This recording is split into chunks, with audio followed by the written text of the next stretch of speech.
La chute du Real Madrid, les amis, et c'est l'heure du débrief avec pas mal de questions. Quel sera l'avenir de Carlo Ancelotti? Kylian Mbappé, sorti blessé, sera-t-il là dans 10 jours pour affronter le Barça en finale de la Copa del Rey? Quelle a été sa note de la part de la presse espagnole? Tous les éléments de réponse sont ici. On va ouvrir ensemble cette presse, mais on va commencer par la presse anglaise, les amis, avec un visage et les jeux de mots. Monsieur Saka à la une de toute la presse et ces jeux de mots britanniques que vous connaissez, à la une du Mirror et du Daily Express. Souvenez-vous du groupe de rock, les Guns N' Roses. Regardez, les Gunners, bien évidemment, Guns N' Roses. Pour Monsieur Saka, c'est le même titre ici, avec cette même photo choisie, cette même attitude. Les jeux de mots avec le mot Real et Real. Regardez, The Real Redemption et The Real Heroes. Nous sommes les véritables héros avec l'attitude encore de Saka. Une autre attitude, c'est celle-ci pour nous vous dire tout simplement, et maintenant les amis, vous allez croire en nous ou pas? Regardez,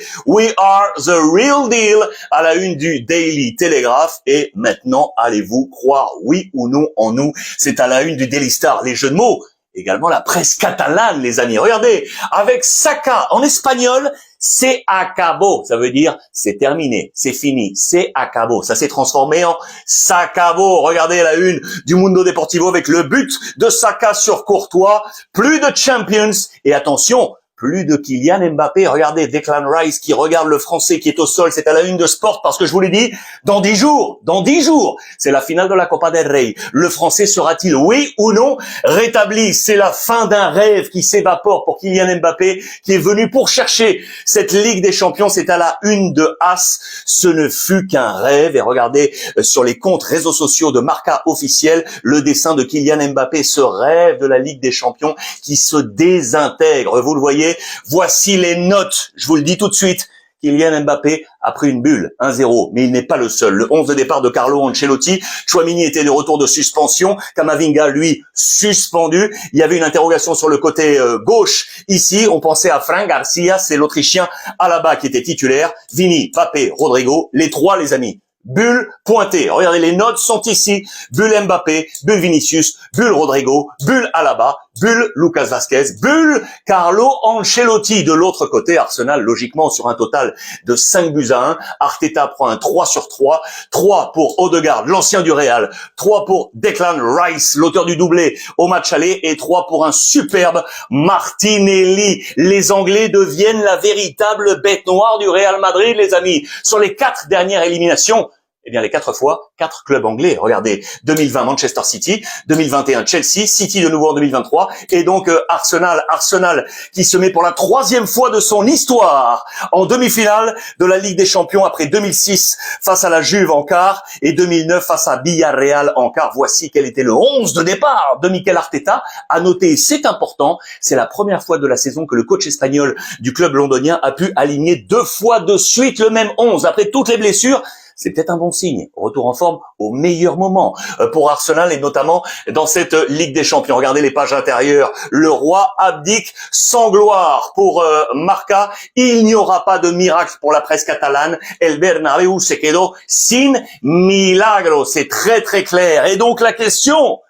Quid de l'avenir de Carlo Ancelotti? Regardez la une de Marca avec cette photo, après s'être serré la main, cette photo où Arteta salue les siens et c'est comme un symbole dans la perspective, comme s'il disait au revoir à Carlo Ancelotti. Sans jeu, il n'y a pas de miracle, pas de prouesse possible. Regardez avec le visage de Bellingham, Carlo Ancelotti qui a été interrogé en conférence de presse. Vous voulez me parler de mon futur? Ce n'est pas le moment et je ne sais grosso modo même pas quoi vous répondre. Je ne sais pas quel sera mon futur. Est-ce que c'est la fin d'un cycle? Nous dit la presse catalane. Il y a des stats qui sont très très clairs. C'est la première fois que le Real Madrid, sous l'ère Carlo Ancelotti, si vous considérez ces 2 étapes au Real Madrid, c'est la première fois que le Real d'Ancelotti n'arrive pas en demi-finale, les amis. Le Real ne perdait plus un match à élimination directe comme ça en quart de finale de la Ligue des Champions depuis 2004. C'était face à l'AS Monaco. Le Real Madrid, cette saison en Coupe d'Europe, les amis, 8 victoires et 6 défaites. C'est un record négatif, le nombre de défaites.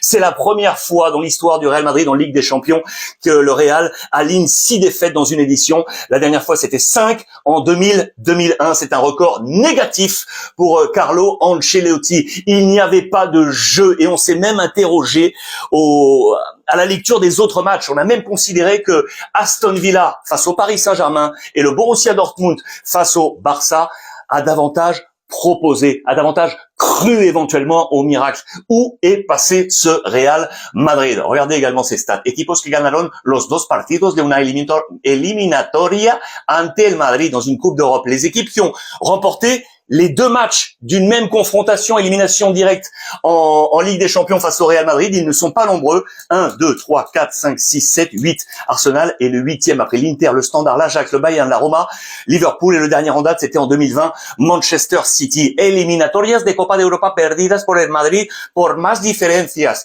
L'écart de buts inscrits, ce 5 buts à 1 au total, est également un record. Regardez, avec 5 buts d'écart ici en 89 face à Milan, 5 buts d'écart en 2009 Liverpool, 4 buts d'écart Manchester City 2023 et donc 4 buts d'écart face à Arsenal en 2025. Ça fait 12 défaites, toutes compétitions confondues pour Carlo Ancelotti cette saison, les amis. 5 en Liga, 1 en Supercoupe et 6 en Coupe d'Europe. 51 défaites au total pour Carlo Ancelotti sur ces 2 séquences au Real Madrid. Je vous les coupe ici, regardez, et on est sur un record négatif. 6 défaites, 10 défaites, 9, 12 ici, record égalé, 2 et 12 ici. Attention à l'avenir. Donc, quel sera le plan de Florentino Pérez, les amis, pour l'avenir du Real? Je vous pose la question et donnez-moi vos avis en commentaire. On parle notamment, vous le savez, de Xabi Alonso. Certains évoquent encore le retour de Zinedine Zidane. À suivre, à voir. En attendant, les demi-finales de la Ligue des Champions, elles sont là. Le Paris Saint-Germain affrontera donc Mikel Arteta, ancien joueur de Paris, ancien joueur du Barça, aujourd'hui à la tête d'Arsenal, et le Barça sera face à l'Inter qui s'est défait du Bayern Munich. Voilà les amis, je vais avoir également vos avis sur ces 2 demi-finales de la Ligue des Champions. Voilà pour ce débrief, hâte de vous lire en commentaire, passez une belle journée et profitez des vôtres.